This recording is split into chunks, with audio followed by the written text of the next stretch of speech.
وغلظ علیہم، ان پہ سختی کرو. سختی کا مطلب یہ نہیں کہ ڈنڈا اٹھا کے ان کے پیچھے چلو، مراد اس سے یہ ہے کہ فرم رویہ اختیار کرو، ان کی باتوں میں نہ آؤ. ان کو پہچان ہو جائے کہ تم چٹان ہو جسے توڑا تو جا سکتا، اپنی جگہ سے ہلایا نہیں جا سکتا. تم اپنے اصولوں کی قربانی نہیں دے سکتے، اللہ کی اطاعت میں کسی دوسرے کی نہیں مان سکتے.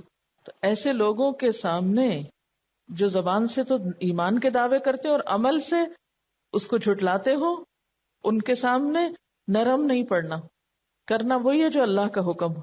اسی کو جہاد کہتے ہیں. دیکھیے ایک ہے کافروں سے جہاد، وہ آسان ہوتا ہے. ان سے جہاد جو بظاہر مسلمان ہیں اور پھر اسلام پہ نہ چلنے دینا چاہتے ہیں، ان سے معاملہ کرنا زیادہ مشکل اور کٹھن ہے یا نہیں؟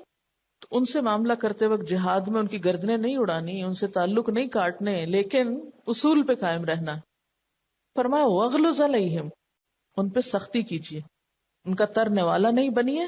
سختی کی ضرورت، سختی سے مراد بدتمیزی نہیں ہے، مراد استقامت ہے اور ان کی بات نہ ماننا ہے. وَمَأْوَاهُمْ جہنم، اور ان کا ٹھکانہ بھی جہنم ہے. یعنی صرف ایمان کے زبانی دعوے سے جنت نہیں ملتی جب تک کچھ کر کے نہ دکھاؤ. وَبِئْسَ الْمَصِيرُ، اور وہ بہت برا ٹھکانہ ہے. اب اس بات کو اللہ تعالیٰ مثال سے سمجھا رہے ہیں. ضرب اللہ مثلا للذین کفروا امرأۃ نوح، بیان کی اللہ نے ایک مثال ان لوگوں کے لیے جنہوں نے کفر کیا. کس کی؟ امرأۃ نوح، نوح علیہ السلام کی بیوی کی. وامرأۃ لوط، اور لوط علیہ السلام کی بیوی کی. اب اس صورت میں بیویوں کا ذکر بہت ہے، خواتین کا ذکر بہت ہے. اور مثل کا کیا مطلب ہے؟ کسی کی ایسی حالت بیان کرنا جس میں دوسرے کے لیے کوئی سبق ہو. تو نوح علیہ السلام اور لوط علیہ السلام کی ایسی بات بیان کیجئے جس سے کافر لوگوں کو سبق حاصل ہو. کیا؟ کانتا تحت عبدین من عبادنا صالحین، وہ دونوں عورتیں ہمارے دو نیک بندوں کی بیویاں تھیں، ان کی زوجیت میں تھی، پیغمبروں کی بیویاں تھیں. لیکن ان دونوں کا قصور کیا تھا؟ فخانتاہما، انہوں نے اپنے شوہروں سے خیانت کی تھی. خیانت سے مراد یہاں عصمت میں خیانت نہیں، کیونکہ کسی نبی کی بیوی کبھی بدکار نہیں ہوئی. خیانت سے مراد اپنے شوہروں پر سچا ایمان نہ لانا ہے. پیچھے منافقین کی بات ہے نا. تو ان دو ازواج کے اندر بھی کیا تھی؟ ایک طرح کی منافقت تھی، کیونکہ امانت میں خیانت منافقت کی علامت ہوتا ہے نا. اور یہاں کس امانت میں خیانت مراد ہے؟ دین پر عمل کرنے کے معاملے میں جو پابندیاں عائد ہوتی تھی. ان دونوں کی ہمدردیاں اپنے شوہروں سے زیادہ اپنی قوموں کے ساتھ تھی، اپنی برادری اور خاندان کے ساتھ تھی جو دین پر نہ تھے. نوح علیہ السلام کی بیوی اپنے شوہر کے بارے میں کہتی کہ یہ مجنون ہے، دیوانہ ہے. لوط علیہ السلام کی بیوی اپنے قوم کو گھر آنے والے مہمانوں کی اطلاع دیتی. اسی لیے جب فرشتے آئے تو قوم کو کیسے پتا چلا کہ ان کے گھر فرشتے آئے؟ کیونکہ فرشتے کوئی عام گزرگاہ یا سڑک سے تو ہو کر نہیں آئے تھے، وہ تو اچانک آئے تھے. کسی کو خبر نہیں تھی باہر کے اندر فرشتے ہیں. تو باہر والے جو چڑھ دوڑے تھے، کس نے بتایا تھا؟ بیوی نہیں بتایا تھا، کیونکہ گھر کا بھیدی لنکا ڈھائے. تو راز فاش کرنا خیانت ہے. یہاں بھی راز فاش کرنا خیانت ہے، اسی خیانت کا ذکر ہے یہاں پر. تو بنیادی طور پر ان دونوں عورتوں کا قصور کیا تھا؟ یہ اپنے شوہروں کی چغلیاں کھاتی تھی، شوہر کی غیر موجودگی میں ان کو برا بھلا کہتی تھی. یہ بھی ایک بہت بری عادت ہوتی. آپ کا 100 اختلاف ہو گھر میں، ہر گھر میں کچھ نہ کچھ اونچ نیچ ہوتی ہے، ایک دوسرے سے اختلاف ہوتا ہے، لڑائی جھگڑا ہوتا ہے. لیکن اس سے بدترین بات کیا ہے کہ انسان گھر سے نکلے اور لوگوں کے بیچ میں بیٹھ کے اپنے ہی شوہر یا بیوی کی برائیاں بیان کرنے لگے. بعض لوگوں کو آپ نے دیکھا ہوگا نا، وہ برسر مجلس شروع ہو جاتے ہیں، میرا شوہر ایسا ہے اور میری بیوی ایسی. یہ انتہائی ناپسندیدہ اور بد اخلاقی پر محمول بات ہے. کچھ بھی ہو، لیکن دونوں ایک دوسرے کے رازدان ہیں، دونوں ایک دوسرے کے پردہ دار ہیں، ایک دوسرے کے عیب چھپانے والے ہیں. اس سے بہت زیادہ خرابیاں ہوتی ہیں.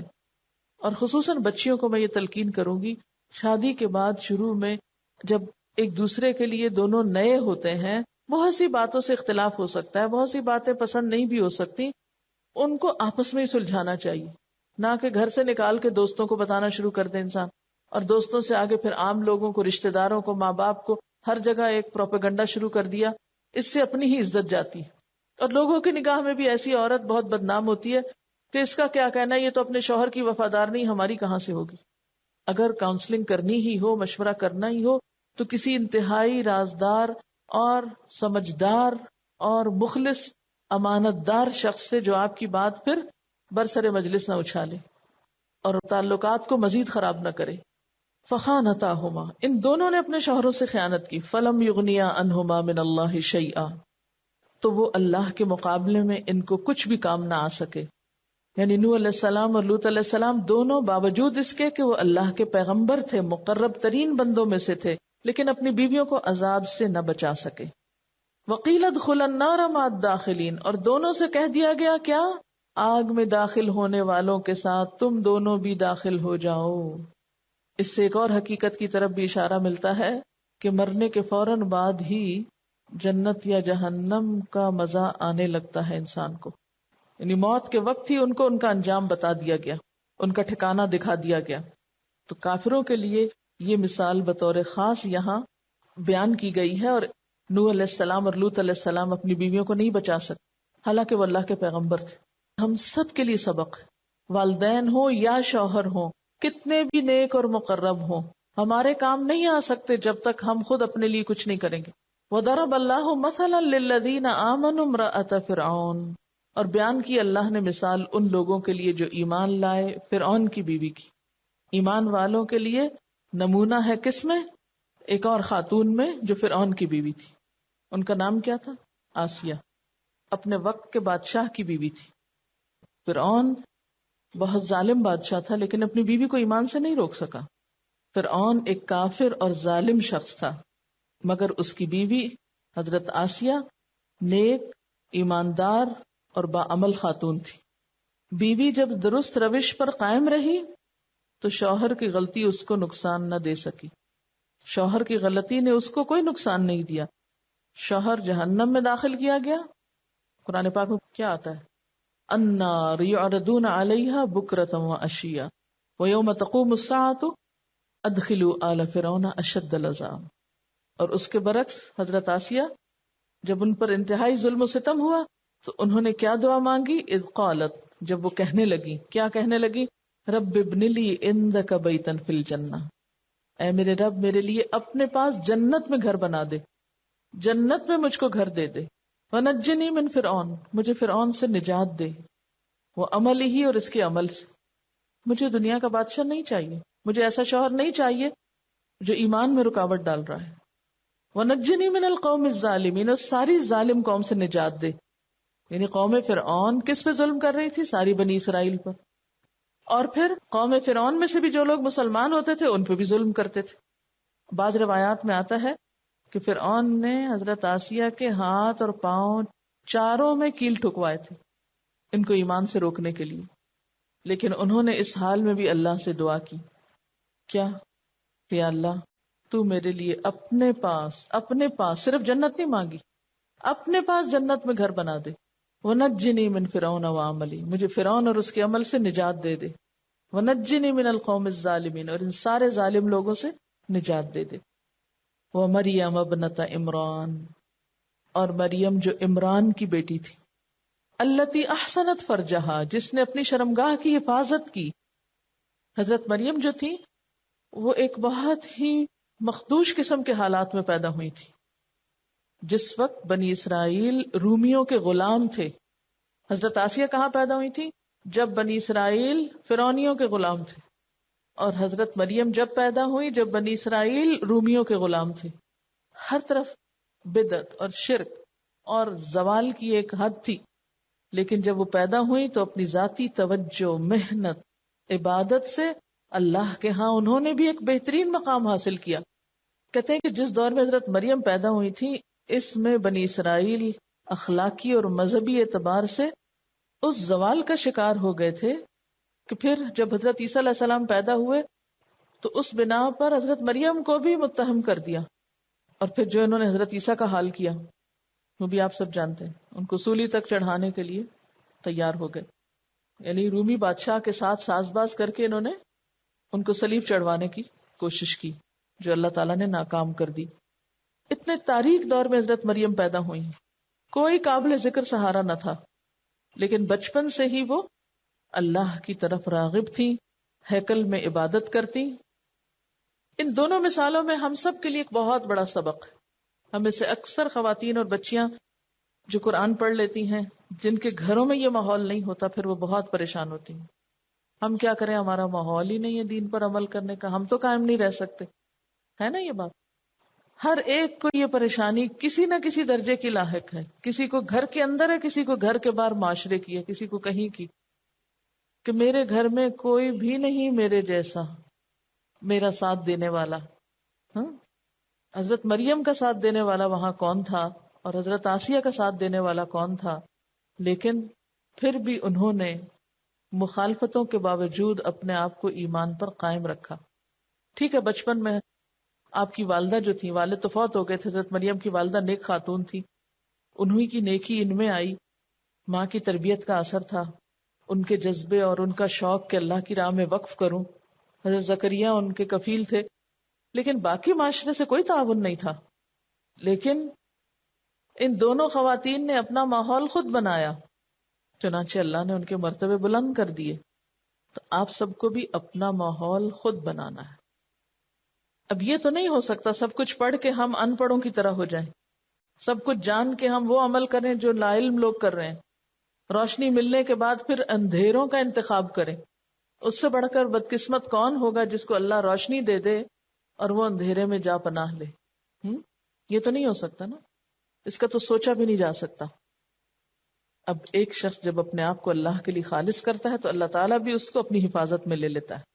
حضرت مریم جو بگڑی ہوئی قوم کے بیچ میں تھی، اللہ نے ان کو جہان کی عورتوں پہ فضیلت دی، اس لیے کہ انہوں نے اپنی عصمت کو محفوظ رکھا، بچپن سے جوانی تک پوری طرح بے داغ رہیں. یہ ان کا پہلا عمل تھا.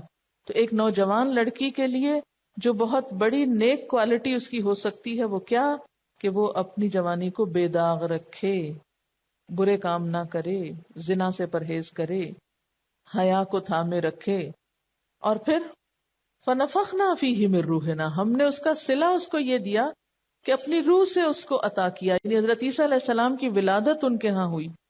اور فرج کا لفظ اگرچہ شرمگاہ کے لیے آتا ہے، لیکن اس سے مراد ہر وہ راستہ ہے جس سے برائی داخل ہو سکے. نگاہوں کی حفاظت بھی ہے، کانوں کی بھی ہے، زبان کی بھی ہے، سب کی حفاظت اس میں آ جاتی. یعنی انہوں نے اپنے اخلاق اور اعمال کی پوری طرح حفاظت کی، تو اللہ نے ان کو نیک بچہ عطا کیا.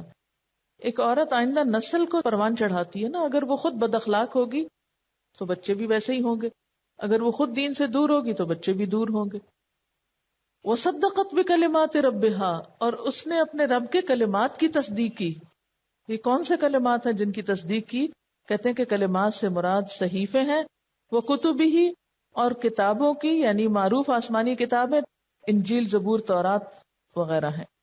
اور ویسے بھی جبریل علیہ السلام نے آ کر جو کہا، جیسے کہا، جو اللہ تعالیٰ نے حکم دیا اس بچے کی پیدائش سے پہلے، بعد، پرورش میں، سب چیزوں پر اسی طرح عمل کرتی رہی. صدقت کا مطلب ہے عمل سے تصدیق. اور ایک اور چیز بھی انڈائریکٹلی پتہ چل رہی ہے نا کہ کتاب سے تعلق تھا ان کا، لا علم نہیں تھی. تو جس کا تعلق کتاب سے باقی رہتا ہے پھر وہ اپنے دین ایمان کو محفوظ رکھتا ہے. وَكَانَتْ مِنَ الْقَانِتِينَ، اور وہ قانتین میں سے تھی. قانتین سے مراد ہر لمحہ اپنے رب کا دھیان رکھتی تھی، سخت سے سخت آزمائش میں بھی اللہ کے احکام مانتی تھی. اور ان کے خاندان میں کچھ اور لوگ بھی قانت تھے، and she was one of them. کانت من القانتین، یعنی برے لوگ تھے جہاں معاشرے میں، وہاں نیک لوگ تھے، ان کا شمار نیک لوگوں میں ہوتا تھا. حدیث میں آتا ہے مردوں میں کامل تو بہت ہوئے ہیں مگر عورتوں میں کامل صرف فرعون کی بیوی آسیہ اور عمران کی بیٹی مریم اور خدیجہ بنت خویلد. اور عائشہ کی فضیلت عورتوں پر ایسے ہے جیسے سرید کو تمام کھانوں پر فضیلت حاصل ہے. اچھا، ایک اور حدیث میں آتا ہے جنتی عورتوں میں سب سے افضل حضرت خدیجہ، حضرت فاطمہ، حضرت مریم اور فرعون کی بیوی آسیہ ہیں. یہ مسند احمد کی حدیث ہے. اور یہاں آخری صفت جو حضرت مریم کی بتائی جا رہی ہے وہ کیا ہے؟ وَكَانَتْ مِنَ الْقَانِتِينَ. اپنے آپ کو رکھیے یہاں قانتین، قنوت، دوام اطاعت اور خشوع، یعنی عبادت میں خشوع و خضوع بھی اور تسلسل بھی، یہ نہیں کبھی کر لیا کبھی چھوڑ دیا. تو یہاں پر آپ دیکھیے کہ پوری صورت خواتین کے ذکر کے گرد گھومتی ہے. کیوں؟ اس لیے کہ معاشرے میں اگر ایک عورت سدھر جائے تو سارا معاشرہ سدھر جاتا ہے، اور اگر ایک عورت بگڑ جائے سارا معاشرہ بگڑ جاتا ہے. عورت کمزور چیز نہیں ہے، وہ معاشرے کے لیے ایک ریڑھ کی ہڈی کی طرح ہے. وہ درست ہے تو معاشرہ بھی درست. اگر وہ ایمان اور قنوت رکھتی ہے تو بہترین معاشرہ جنم دے گی. اگر اس کے اندر ایمان نہیں تو پھر کسی خیر کی توقع نہیں. اور پھر اللہ تعالیٰ نے عورتوں کی مثالیں دی. اس سے بڑھ کے قرآن کا کون سا حصہ ریلیونٹ ہوگا ہمارے لیے جس میں 4 عورتوں کی بات کی گئی. سورت کے شروع میں بھی خواتین کی بات، سورت کے اینڈ میں بھی خواتین کی بات. اگر ہم نے خواتین کی مثالوں سے نہیں سیکھنا تو کہاں سے سیکھنا ہے؟ کیونکہ باقی قرآن تو ہم یہ کہہ کے چھوڑ دیتے ہیں نا، یہ تو مردوں کے لیے، یہ کام تو مرد کیا کرتے ہیں. لیکن یہاں تو ساری عورتوں کی بات ہے. کتنی صاف مثالیں اللہ نے دی. پیغمبر کے گھر میں ہوتے ہوئے، پیغمبر کی بیوی ہوتے ہوئے، پیغمبر کے اہل خانہ ہوتے ہوئے پیغمبر ان کو آگ سے نہیں بچا سکے. بظاہر وہ بھی مسلمان تھی لیکن ان کے اندر منافقانہ صفات تھی، خیانت والی صفت تھی. فخانتاہما، بدکار نہیں تھی، خانتاہما، شوہروں کے مشن میں، شوہروں کے کام میں ان کی وفادار نہ تھی. شوہر کے مشن سے زیادہ، پیغمبر کے مشن سے بڑھ کر انہیں قوم کی عصبیت اور قوم کی محبت اور قوم کی وفاداری تھی، قوم کی طرفدار تھی، اس لیے قوم کے ساتھ ہی رہ گئی. اگر اللہ کے فیصلے اتنے بے لاگ ہیں کہ پیغمبروں کی بیویاں بھی نہیں بخشی جاتی، پیغمبر بھی اپنی بیویوں کو نہیں چھڑا سکتے، تو ہم کس آس میں بیٹھے ہوئے ہیں؟ ہم کیسے مطمئن بیٹھے ہوئے ہیں کہ ہمیں چھوڑ دیا جائے گا کیونکہ ہم آپ کی امت میں سے ہیں؟ چاہے ہم جھوٹ بولیں یا چوری کریں یا خیانت کریں، ہمیں چھوڑ دیا جائے گا کیسے؟ کہاں لکھا ہوا ہے کہ چوری کرو اور تمہیں بخش دیا جائے گا، چوری کرو اور جنت میں پہنچ جاؤ؟ یہاں یہ تو نہیں لکھا ہو کہ وہ اللہ کو نہیں مانتی تھی یا وہ پیغمبر کو نہیں مانتی تھی. فخانتاہما، منافقانہ صفت. تو ایک شخص بظاہر کہتا رہے میں مسلمان ہوں، لیکن اگر اس کے اندر عمل منافقوں والے ہیں، امانت کا پاس نہیں، تو کیسے پار لگ سکتا ہے؟ اور اس کے برعکس 2 اور خواتین کی مثال جو مشکل ترین حالات میں پیدا ہوئیں. فرعون کی بیوی آسیہ، جس کا ماحول بالکل سازگار نہ تھا، جو صرف ایک کافر کے گھر میں نہیں، ایک ظالم کے گھر میں تھی. دنیاوی اعتبار سے کس چیز کی کمی تھی فرعون کے گھر میں؟ لیکن اس کے باوجود ایمان جب آ گیا تو کیا تڑپ تھی. یہ فکر تھی کہ یہ فرعون کے محلات مجھ سے چھین لیے جائیں گے، پھر میں ملکہ نہیں رہوں گی، پھر میں شاہی خاندان کا فرد نہیں رہوں گی، اس لیے مجھے تو اپنا سٹیٹس بچانا ہے اور مجھے فرعون کی اطاعت کرنی ہے. شوہر جو ہے نہیں کہ اللہ مجھے یہ گھر نہیں چاہیے، مجھے یہ محلات نہیں چاہیے، مجھے تو تیرے پاس جنت میں گھر چاہیے. ایمان تھا نا ان کا. والآخرۃ خیر وابقیٰ، آخرت بہتر بھی ہے اور باقی رہنے والی بھی ہے ہمیشہ. اس کو یقین تھا نا، ایمان تھا ان کا. لیکن ہمیں ذرا سا دنیا کا نقصان ہو، کہیں ذرا سی ہماری راحت آرام، کوئی سکون، کوئی مال کچھ جانے لگے تو ہم سب سے پہلے دین بیچنے والے بنتے ہیں. اس دین کی وجہ سے یہ ہو رہا ہے، چھوڑ دو اس کو، یہ اللہ کی فرما برداری سے مشکل آ گئی ہے، چھوڑ دو اس کام کو. پہلے تو اچھے بھلے تھے، جب سے قرآن پڑھنا شروع کیا، عمل شروع کیا، زندگی دوبر ہو کے رہ گئی. اللہ تو آزماتا ہے، سب کو آزماتا ہے. کیا تم سمجھتے ہو یوں ہی جنت میں چلے جاؤ گے؟ حالانکہ تم پہ وہ آزمائشیں نہیں آئیں گی جو تم سے پہلے لوگوں پہ آئی تھی. جنت کا راستہ اتنا آسان ہے، جنت میں داخلہ اتنا آسان ہے. آخر فرعون کی بیوی بھی تو یہ کر سکتی تھی کہ کہتی ٹھیک ہے میں مومن ہوں، میں نے اپنا ایمان چھپایا ہوا، کوئی بات نہیں، اب مجبوری ہے فرعون کے ساتھ رہنا ہے، کچھ ملک و ملت کے تقاضے ہیں، کچھ شوہر کی عزت کا مسئلہ ہے، اس لیے وقتی طور پہ مجبوری میں وہی کچھ کر لو جو فرعون کہتا ہے، اور دل میں چونکہ ایمان ہے اس لیے جنت میں چلے ہی جائیں گے نا. آخر کیا مشکل ہے اپنے آپ کو اتنی مصیبتوں اور مشقتوں میں ڈالنے کی؟ لیکن نہیں. قالت رب ابن لی عندک بیتا فی الجنہ ونجنی من فرعون وعملہ ونجنی من القوم الظالمین. کتنے امتحان تھے اس ایک عورت کے لیے، فرعون اور اس کا عمل اور ظالم قوم کا گھیراؤ. کیونکہ بادشاہ کی بیوی ہونا پوری قوم کی یعنی فرسٹ لیڈی ہونا ہے نا، پوری قوم کی ماں ہونا ہے، تو اس کے گھر تو گھیرا اور زیادہ تنگ ہے، اس کے تو مسائل اور زیادہ ہیں. ایک عام گھرانے کی عورت میرے آپ جیسی کے لیے کیا مشکل ہے؟ اگر کوئی تھوڑی بہت بات بھی ہو تو ایک گھر کی ایک خاندان ہی کی حد تک ہوتی ہے نا، پوری قوم کی حد تک تو نہیں ہے ہمارا کوئی مسئلہ. لیکن فرعون کی بیوی کا مسئلہ تو پوری قوم کا مسئلہ تھا کہ فرعون کی انا پہ جب ضرب پڑی اس کے ایمان کی وجہ سے، تو فرعون کو پوری قوم کے سامنے بھی جواب دہ ہونا تھا کہ دیکھو تمہارے گھر کا کیا حال ہوا. کتنی سخت آزمائش تھی، لیکن اس کا صلہ کیا ملا؟ ہمیشہ کے لیے اللہ کا قرب. عندک بیتن فی الجنہ. جو آخرت کی خاطر دنیا قربان کرنا جانتے ہیں انہی کے لیے بڑے درجے ہوتے ہیں. اور دوسری طرف مریم بنت عمران ایسے دور میں ایسے ماحول میں پیدا ہوئی جو بنی اسرائیل کے بگاڑ کا انتہائی دور تھا. اسی وجہ سے اللہ تعالیٰ نے پھر عیسیٰ علیہ السلام کو اصلاح کے لیے بھیجا تھا. یعنی بنی اسرائیل اپنے بگاڑ کے عروج پہ پہنچے ہوئے تھے. اس ماحول میں مریم پیدا ہوئی. اور خاص طور پر قرآن تعریف کرتا ہے ان کی عزت و عصمت اور حیا کی، کیونکہ ایک نوجوان لڑکی کے لیے اپنی حیا کو بچانا ایک بہت بڑا جہاد ہے. اپنی عزت کو محفوظ رکھنا، حرام کام سے بچنا، حرام کام چھوڑنا. کیونکہ عموماً کیا ہوتا ہے اس ایج میں ہر کوئی جوان ہونے کا ایڈوانٹیج لے کر کہ ہم تو ینگ ہیں، ہمارے کچھ نفس کے تقاضے ہیں، شادی کی عمر ہے، کیا ہوا جو بوائے فرینڈ بنا لیے، کیا ہوا جو ان کے ساتھ نکل گئے. لیکن کیا یہ عمل اللہ کے ہاں آپ کے اس کام کو جسٹیفائی کر سکیں گے؟ خصوصاً وہ لوگ جو قرآن پڑھ کر بھی ایسی حرکتوں سے باز نہیں آتے. کیا منہ دکھائیں گے اللہ کو؟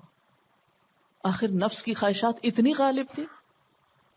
جسے کہتے ہیں نا نفس کا کتا ہو جانا، کہ انسان بے بس ہو جائے اپنے نفس کے ہاتھوں کہ اپنی خواہشات کے پورا کرنے کے لیے حرام راستے اختیار کرے. کوئی بھی شخص جو زنا کرتا ہے اس کا ایمان اٹھ جاتا ہے. زنا اور ایمان اکٹھے نہیں ہو سکتے، درجے ایسے تو نہیں بلند ہوتے. وَمَرْيَمَ ابْنَتَ عِمْرَانَ الَّتِي أَحْصَنَتْ فَرْجَهَا. کتنی صاف بات کی گئی کہ جس نے اپنے آپ کو محفوظ رکھا، اپنے آپ کو بچا کے رکھا، تو ہم نے اسے کیا صلہ دیا؟ فَنَفَخْنَا فِيهِ مِن رُوحِنَا. ہم نے اپنی روح سے اس میں پھونکا. وَصَدَّقَتْ بِكَلِمَاتِ رَبِّهَا. ہم سوچتے ہیں کہ عورتوں کے لیے پڑھنا پڑھانا کیا کام، قرآن پڑھنا یا اللہ کی کتاب پڑھنا عورتوں کے لیے تو نہیں ہے، یہ تو شاید ہمیں ایسے ہی زبردستی بہلا پسلا کے تو یہ اس کام میں باندھ دیا گیا ہے.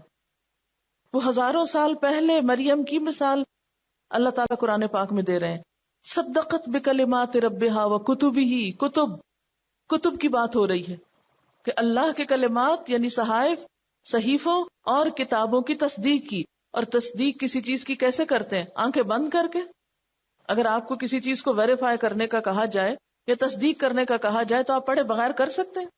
ایک کاغذ کی بھی تصدیق پڑھے بغیر نہیں کی جا سکتی. کہاں ساری کتابوں کی تصدیق؟ کیونکہ جب وہ دنیا میں آئی تھی ابھی انجیل تو نہیں آئی تھی، تورات و زبور تھی اور باقی پیغمبروں کے صحیفے، ان سب کی انہوں نے تصدیق کی. تصدیق کا مطلب کیا ہوتا ہے؟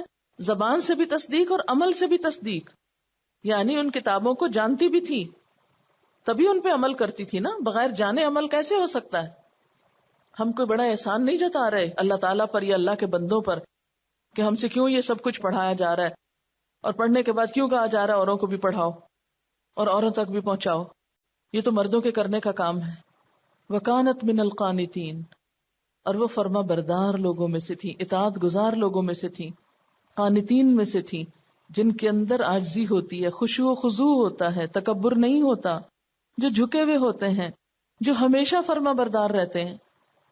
کتنا بڑا ٹائٹل ہے جو ایک لڑکی کو دیا.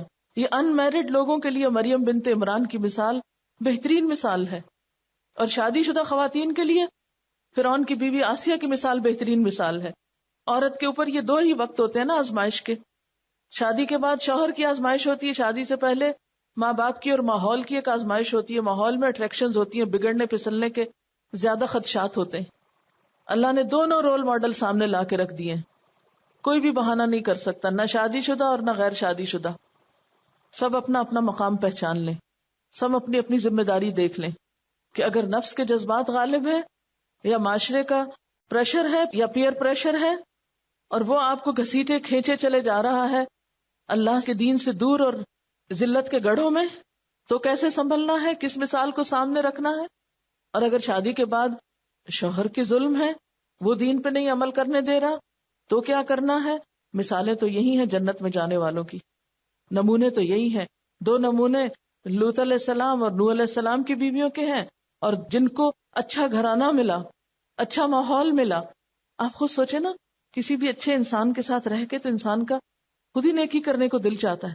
کتنا بدقسمت ہے وہ شخص یا وہ عورت کہ جس کا شوہر اتنا نیک ہو کہ پیغمبر ہو. یعنی کتنے لوگوں کو یہ سعادت ملی. یعنی کسی کی بیوی ہونا اور اتنے نیک شخص کی بیوی ہونا کہ جس کے ساتھ دن رات گزرتے ہوں، جس کے گھر میں انسان رہتا ہو. کیسے کیسے نیکی کے مواقع اور کیسے کیسی سب نیکی کے ماحول تھے آس پاس، لیکن پھر بھی دل نہیں بدلا. تو بات یہ ہے کہ اصل چیز ماحول نہیں ہے، اصل چیز ہمارا اپنا آپ ہے. اگر اندر سے اپنا دل بدل گیا نا تو فرعون کے گھر میں بھی مشکل نہیں ہے، اور اگر اندر سے دل نہیں بدلا تو پیغمبر کا ساتھ بھی فائدہ نہیں دیتا. عام انسان بیچارے کیا کریں گے ہمیں سنبھالنے کے لیے. اصل چیز دیکھنے کی یہ ہے کہ ہم خود کہاں کھڑے ہیں. تو جب تک ہم نہیں بدلیں گے، جب تک ہمارے اندر ایمان نہیں ہوگا، جب تک اپنے ساتھ کمٹمنٹ نہیں ہوگی، تو اچھے سے اچھا ماحول اور سپورٹ اور اچھے سے اچھا علم اور سب کچھ بیکار ہے.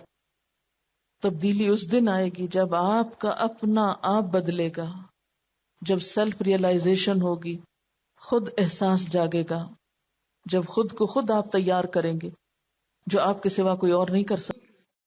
یہ جو فرشتوں کی صفت بتائی گئی ہے، ذرا امیجن کریں کہ 2 لمبے تڑنگے سخت زور آور قسم کے مرد ہاتھوں میں کوڑے پکڑے کھڑے ہوں، خوف کے مارے.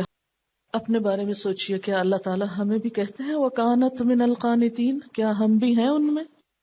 کیا ہمارے اندر یہ 2 صفات ہیں جو قنوت کے اندر عاجزی اور مسلسل اطاعت کی ہے؟ یا ہم موڈز کا ہی شکار رہتے ہیں؟ عموماً خواتین نے ایک بہانہ بنا رکھا ہے، موڈ ہی نہیں ہے. کب تک یہ موڈ ہم پہ سوار رہے گا اور کب ہم اس سے نکل کر قانتین میں شامل ہوں گے؟ اگر ایک عورت صرف موڈزی کا شکار ہو سکتی ہے تو مریم علیہ السلام کس طرح قانتین میں سے تھی؟ طرح طرح کے بہانے بنا رکھے ہم نے اپنے آپ کو عمل سے دور کرنے کے. بس موڈ سوئنگز ہیں، ابھی دل ہی نہیں چاہ رہا، ابھی طبیعت ہی نہیں مان رہی. تو پھر قانتین میں سے تو آپ ہو ہی نہیں سکتے. قانت تو وہ ہوتا ہے جو ہر موڈ میں، ہر حال میں اطاعت کرنا جانے. وہ موڈ کو اپنا غلام بناتا ہے، موڈ کو اپنے سر پہ سوار نہیں ہونے دیتا. یہ سب نفس کے دھوکے ہیں، یہ سب شیطان کے دھوکے ہیں جو ہمارے عمل کے راستے میں حائل ہیں. کبھی معاشرے کا بہانہ، کبھی شوہروں کا بہانہ، کبھی نفس کا بہانہ. کیسے کیسے جال ہیں ہمارے آس پاس ہمیں پھانسنے کے لیے، اور ہم بے خبر ہیں اور ایسے شکاروں میں پھنستے چلے جاتے ہیں. گھر والوں کے ساتھ معاملہ کرتے ہوئے خاص طور پر یہ بات یاد رکھنی ہے کہ وہ دین سے جتنے بھی دور ہوں تو ابتدا میں سختی نہیں کرنی. ابتدا میں پہلے ان کی خدمت کر کے، ان سے محبت کر کے ان کا دل جیتنا ہے، ان کو اپنے قریب کرنا ہے، ان کو خیر خواہی کا یقین دلانا ہے، اور پھر اگلے مرحلے پر ان کو سکھانا ہے. اور جب سکھا چکے اور پھر سیکھ کر عمل نہ کریں تو پھر سختی کرنی ہے. ابتدا میں نہیں سختی کرنی. ایک ہی دفعہ کچھ بتا کے دوسری دفعہ دیکھا نہیں کیا تو آپ پھٹ پڑے اس پر. مثلاً آپ نے اپنے بچوں کو یا بہن بھائیوں کو کچھ سکھایا اور انہوں نے سیکھا نہیں تو آپ ناراض ہونے لگے. نہیں، سب سے پہلے تو آپ کو اپنا اعتماد ان پہ بحال کرنا ہے.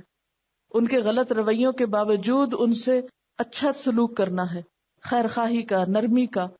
آپ صلی اللہ علیہ وسلم نے اگر اپنے دشمنوں کو دوست بنایا تھا تو پھر ہمیں بھی گھر والوں کی دوستی سے کام شروع کرنا ہے، اور ان کو یہ احساس نہیں دلانا میں تو قرآن پڑھی ہوئی ہوں اور میں تو بہت نیک ہوں، آپ تو سب گناہگار ہیں. نہیں، اپنی غلطیوں کو دہراتے رہا کریں ان کے سامنے کہ میں نے پڑھ بھی لیا لیکن ابھی بھی مجھ سے یہ بات نہیں جاتی، کیونکہ ان کو پتا پہلے ہی ہوتا ہے جو کچھ آپ ہیں.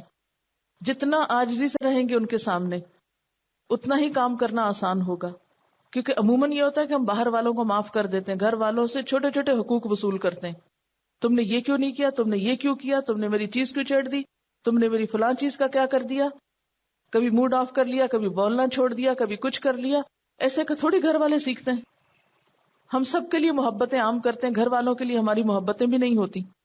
اور جیسے پہلے میں نے ذکر کیا کہ اب ہم لوگ گھر میں بھی ہوتے ہیں تو گھر میں نہیں ہوتے ایک دوسرے کے لیے. اس دور کی آزمائشیں کچھ زیادہ ہی ہیں.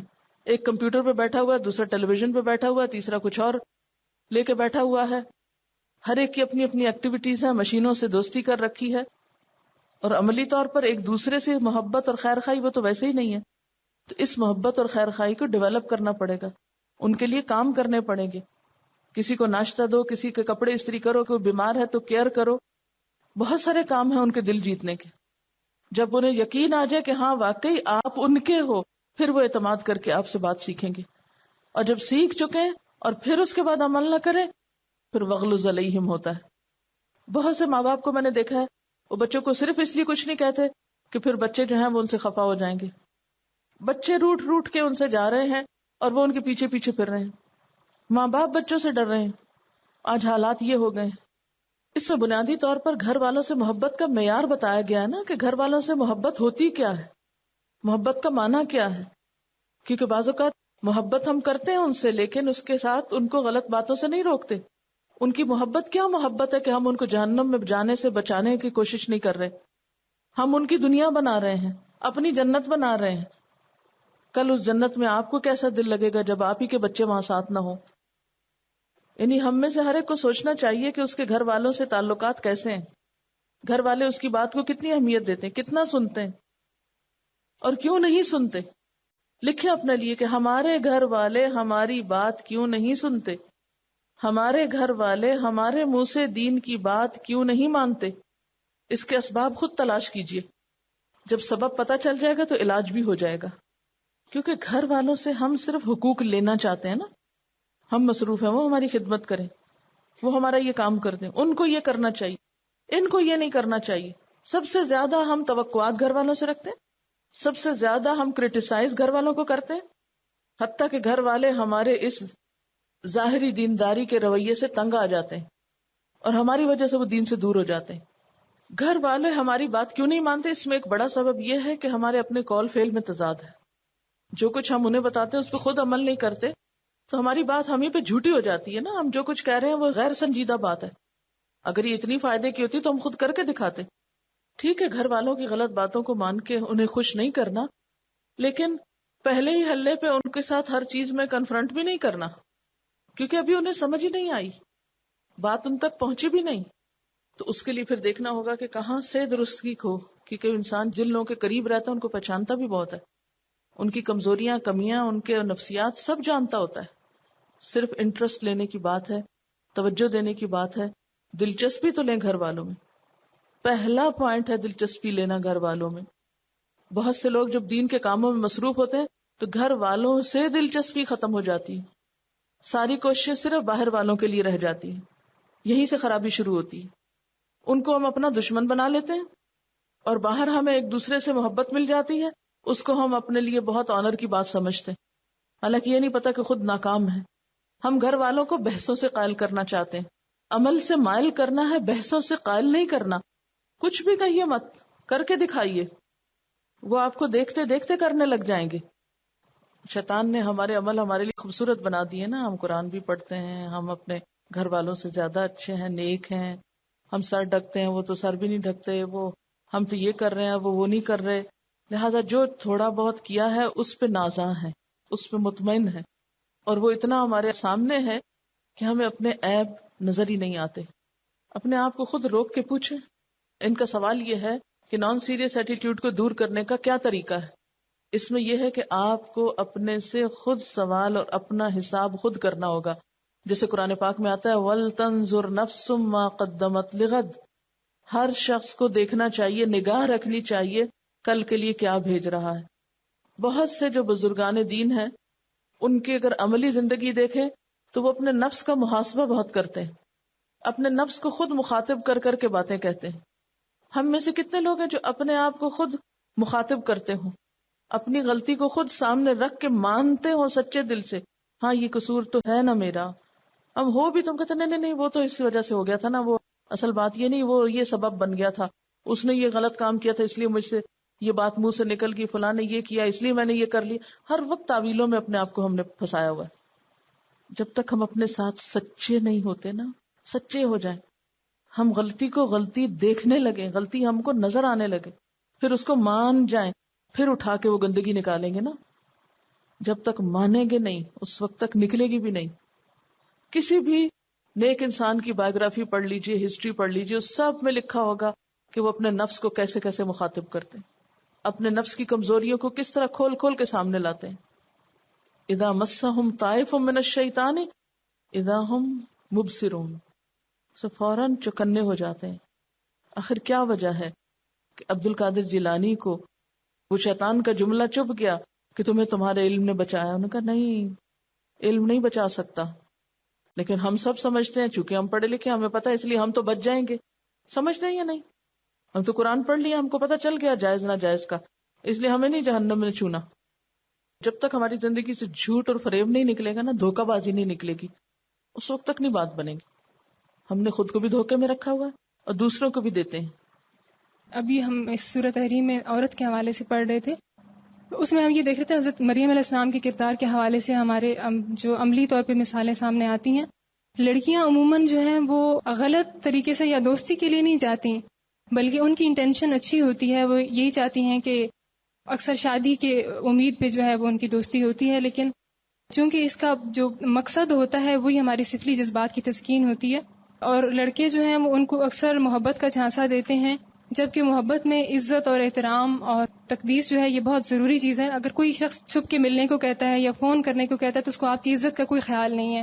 اور پھر جو کچھ لوگ کہتے ہیں کہ پوچھتے ہیں سوال کہ آپ یہ بتائیں کہ لڑکے اور لڑکی کا تعلق اسلام میں کیا اس بات کی اجازت ہے اگر پاکیزہ تعلق ہو؟ تو ان کا مقصد یہ ہوتا ہے کہ شاید ان کا کوئی آپس میں اس طرح فزیکل ریلیشن نہ ہو، ویسے محبت ہو. لیکن یہ ہو ہی نہیں سکتا، کیونکہ اس کا جو مقصود ہے وہ سفلی جذبات کی تسکین ہے، اور یہ اس پہ اینڈ ہوتا ہے. اور جو لڑکیاں اس میں مبتلا ہوتی ہیں وہ اتنی ٹوٹ جاتی ہیں، ان کو سنبھالا دینا مشکل ہو جاتا ہے. پھر یہ ہے کہ اگر آپ باہر کے لوگوں کے سامنے آپ کی عزت بنی بھی رہے، لیکن آپ اپنی نظروں میں گر جاتے ہیں، آپ اپنا اعتماد کھو دیتے ہیں. تو اس چیز پہ قابو پانے کے لیے ضروری ہے کہ ہم اس کو جب پتہ چل گیا کہ یہ کام غلط ہے تو بس ایک جھٹکے سے توڑ دیں. باقی کاموں میں تو تدریج کی ضرورت ہوتی ہے نا، کہ آہستہ آہستہ آپ کوئی کام چھوڑتے ہیں، پھر وہ آپ اس کو الٹیمیٹلی چھوڑ پاتے ہیں. لیکن یہاں پہ آپ اگلے شخص کو فوراً بتا دیں کہ مجھے اللہ سے ڈر لگتا ہے، اس بات کی اجازت نہیں ہے. اگر وہ اس بات کو سمجھ جاتا ہے تو ٹھیک، اور اگر آپ سے وہ واقعی محبت کرتا ہے کوئی بھی شخص، تو وہ آپ کو تنہائی میں نہیں ملے گا، بلکہ وہ یہ نہیں چاہے گا کہ اس کے نام کے ساتھ آپ کا نام آئے، وہ صحیح راستہ اپنانے کی کوشش کرے گا. پھر یہ ہے کہ بفرض محال اگر کوئی بہت سنسیئر، ہم کہتے نہیں وہ بہت سنسیئر ہے میرے ساتھ، وہ مجھے دھوکہ نہیں دے گا، سب کی یہی ہوتی ہے، اسی اس پہ وہ ان کی باتوں میں آ جاتی ہیں. کوئی بہت بھی سنسیئر ہے اور الٹیمیٹلی شادی بھی کر لیتا ہے، تو بعد کی زندگی میں وہ شخص آپ کو احترام نہیں دے سکے گا. یہ نہیں ہو سکتا. اگر اس نے پہلے سے آپ کا اس طرح مضبوط کردار کا اس کو پتا ہوگا، وہی آپ کو احترام دے سکے گا. اور وہ جو میاں بیوی کے درمیان جو محبت کے علاوہ احترام کا تعلق ہوتا ہے وہ نہیں آئے گا، اور باقی فیملی کی جو محبت ہوتی ہے وہ بھی نہیں مل پائے گی. اور آج کل تو اتنا فتنہ عام ہو گیا ہے کہ وہ انٹرنیٹ پہ آپ کے ان باکس کے اندر اس قدر فضولیات، جیسے پیچھے ہم نے تشیع الفاحشہ میں پڑھا کہ آپ کو اپنی نظروں کی حفاظت کرنا مشکل ہو جاتی ہے. تو بچوں کو بتائیں کہ وہ یہ چیز بتائیں کھول کے کہ جہاں پہ اس کے مثبت چیزیں ہم اس کو استعمال کر سکتے ہیں، اس کے کتنے منفی چیزیں سامنے آتی ہیں. کہ آپ مطلب ایک سمجھ کے ساتھ آپ بیٹھے ہیں اور اس میں آپ کو اپنی نظروں کی حفاظت، یعنی آپ کوئی چیز ایسی آ گئی ہے کہ اس میں اتنا موقع بھی آپ کو نہیں ملتا کہ آپ اپنی نظریں بچا کے صرف آپ ڈیلیٹ کے بٹن کو دیکھ کے اس کو دبا کے بند کر دیں. تو اس میں ہمیں اپنے نوجوان نسل میں، بچوں میں، اب جو ٹین ایجر زیادہ اس پہ بیٹھتے ہیں تو بہت ہی خطرناک چیز ہے. تو ان کو ہم نے یہ شعور دینا ہے کہ آپ نے کیا چیز لینی ہے اور کیا نہیں لینی، اور اپنی نظروں کی حفاظت کیسے کرنی ہے. یعنی آپ بغیر کسی انٹینشن کے آپ کے پاس ایسی چیزیں آئی جا رہی ہیں، لیکن اگر کسی کی دلچسپی ہو جائے تو اس کے لیے پھر کیا چیز نہیں ہے. آج ہی صبح میں ای میل دیکھ رہی تھی تو اس میں ایک ایسی جنک میل جیسے آتی ہے، تو اس کے اوپر آیا ہوا تھا add hardest and dirtiest website on the net. اس کے لیے بلا رہے تھے، یعنی ڈرٹیسٹ کو کر کے وہ لوگوں کو ترغیب دے رہے تھے کہ آؤ اس کو دیکھو، اس کو کلک کرو. صرف ایک کلک کی دیر ہے. اگر آپ کے پاس یہ چیز نہیں ہے کہ مجھے یہ چیز نہیں دیکھنی، مجھے اس کو ختم کرنا ہے، تو کوئی بھی بندہ ایسی فارغ ٹائم جس کے پاس ہوگا وہ کہے گا اچھا لیٹس کلک کہ میں دیکھوں اس میں کیا ہے.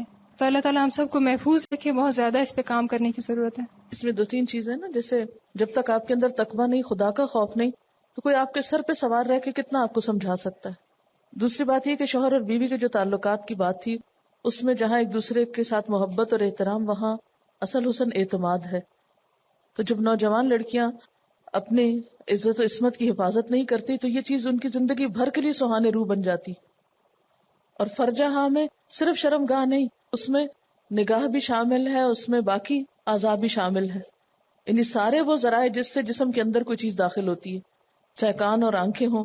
ایسے ہمارے پاس بہت سے کیسز آئے ہیں کہ انگیجمنٹ کے بعد والدین بھی کیئر لیس ہو جاتے ہیں، بات کرنے کو چھوڑ دیتے ہیں، اور اس کے بعد بعض اوقات انتہائی حد تک معاملات خراب ہو جاتے ہیں. حالانکہ انگیجمنٹ کے بعد ابھی سب کچھ حرام ہے جب تک نکاح نہ ہو.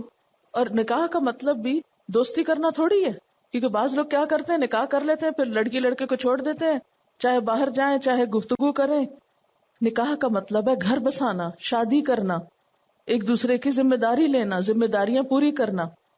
اگر شوہر نان نفقہ خرچ کرتا ہے تو بیوی کو پھر اپنی ذمہ داری نبھانی پڑتی. یہ ایک اور ہمارے معاشرے میں ٹرینڈ زور پکڑتا جا رہا ہے، نکاح کر دو پھر چھوڑ دو دوستی کرنے کو، اور رخصتی نہ کرو سالوں سال. ایک تو اپنے اندر پکی گرہ لگا، یا اللہ جب تک میری جان میں جان ہے، میری ہمت ہے، میں نے تجھے نہیں چھوڑنا، تیرے دین کا کام نہیں چھوڑنا، اور راستہ تو نے مجھے دکھانا ہے، کام تو نے مجھ سے کرانا ہے. اور اللہ تعالیٰ کرواتا ہے، کوئی کچھ نہیں کر سکتا آپ کے لیے. چلیں آپ، راستہ اللہ کو دکھانا ہے. سبحانک اللہم و بحمدک، نشہد ان لا الہ الا انت، نستغفرک و نتوب الیک. السلام علیکم و رحمۃ اللہ وبرکاتہ.